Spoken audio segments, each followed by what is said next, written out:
Apa perbedaan antara metode biaya historis dan metode nilai wajar dalam menilai aset tetap? Jelaskan kelebihan dan kekurangan masing-masing.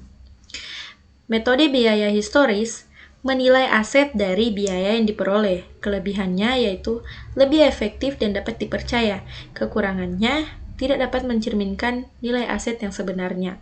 Sedangkan nilai wajar menilai aset dari nilai wajar saat ini. Kelebihannya dapat mencerminkan nilai aset sekarang, kekurangannya terlalu bergantung terhadap pasar. Bagaimana cara menghitung nilai wajar dari aset tetap? Jelaskan konsep-konsep yang terkait. Nilai wajar dapat diperoleh dari penjualan aset atau pembayaran liabilitas yang wajar antara pihak yang akan bertransaksi. Prinsip-prinsipnya yaitu 1. Harga pasar. Harga pasar merupakan nilai yang diperoleh dari penjualan aset di pasar yang aktif. 2. Biaya penggantian merupakan biaya yang diperlukan untuk mengganti aset atau aset yang memiliki fungsi yang sama. Yang ketiga, merupakan nilai sekarang, yaitu nilai yang diperoleh dari menghitung nilai masa depan aset menggunakan tingkat diskonto yang sesuai. Sebuah perusahaan memiliki aset tetap berupa bangunan dengan nilai wajar 500 juta. Hitunglah nilai wajar aset tetap tersebut jika perusahaan menggunakan metode nilai wajar. Karena di sini nilai wajar sudah diketahui, maka yang perlu dicatat dalam laporan yaitu nilai wajar sama dengan 500 juta. Sebuah perusahaan memiliki liabilitas jangka panjang berupa obligasi dengan nilai nominal 100 juta dan bunga 10% per tahun. Hitunglah biaya bunga obligasi per tahun. Maka, biaya bunga sama dengan 100 juta dikali dengan 10%. Maka, biaya bunga per tahunnya sebesar 10 juta. Sebuah perusahaan memiliki aset tidak berwujud berupa paten dengan umur ekonomis 10 tahun. Hitunglah amortisasi tahunan menggunakan metode garis lurus. Amortisasi tahunan sama dengan biaya perolehan paten dibagi dengan umur ekonomis. Contoh, 50 juta dibagi dengan 10 tahun, maka per tahunnya dapat 5 juta. Sebuah perusahaan ingin menilai aset tetapnya menggunakan metode nilai wajar. Jelaskan langkah-langkah yang perlu diketahui dan bagaimana cara menghitung nilai wajar aset tetap. Langkah-langkah yang pertama, menentukan nilai wajar aset tetap. Yang kedua, menghitung nilai wajar aset tetap. Yang ketiga, mencatat nilai wajar aset tetap dalam laporan keuangan. Misalnya, perusahaan memiliki aset tetap sebesar 3 juta. Pada tahun berikutnya, aset tetap tersebut memiliki nilai wajar sebesar 1.500.000. Maka selisih antara nilai aset tetap dengan nilai wajar sebesar 1.500.000. Sebuah perusahaan memiliki liabilitas jangka panjang berupa pinjaman bank dengan bunga 12% per tahun. Jelaskan cara menghitung biaya bunga pinjaman dan bagaimana cara mencatatnya dalam jurnal. Di sini tidak disebutkan pinjamannya berapa, jadi saya contohkan. Misalnya, perusahaan tersebut meminjam uang sebesar 100 juta. Kemudian, bunganya 12 juta per tahun. Maka, dapat ditulis biaya bunga sama dengan 100 juta dikali 12%. Maka, per tahunnya, biaya bunga yang perlu dibayar perusahaan tersebut sebesar 12 juta.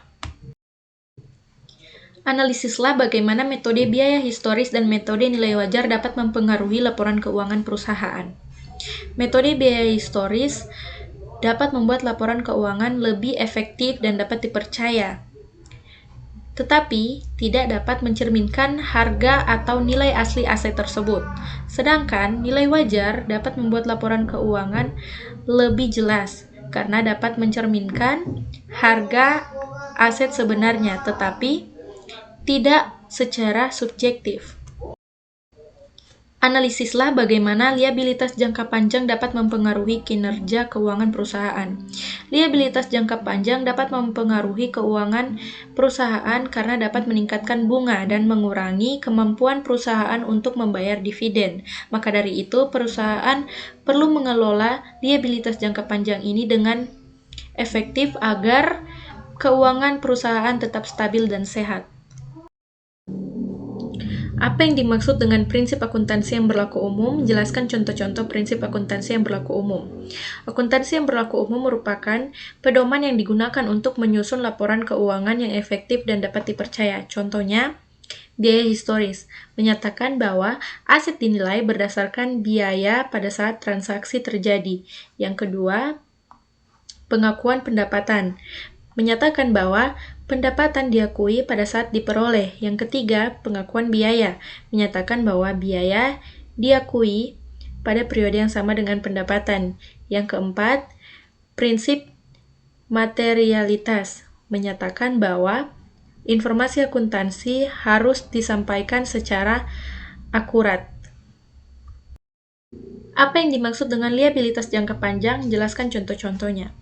Liabilitas jangka panjang merupakan kewajiban yang akan jatuh tempo lebih dari 1 tahun. Contoh, obligasi. Obligasi merupakan surat yang dikeluarkan oleh investor sebagai pinjaman jangka panjang. Yang kedua, pinjaman bank jangka panjang. Merupakan pinjaman yang akan jatuh tempo lebih dari 1 tahun.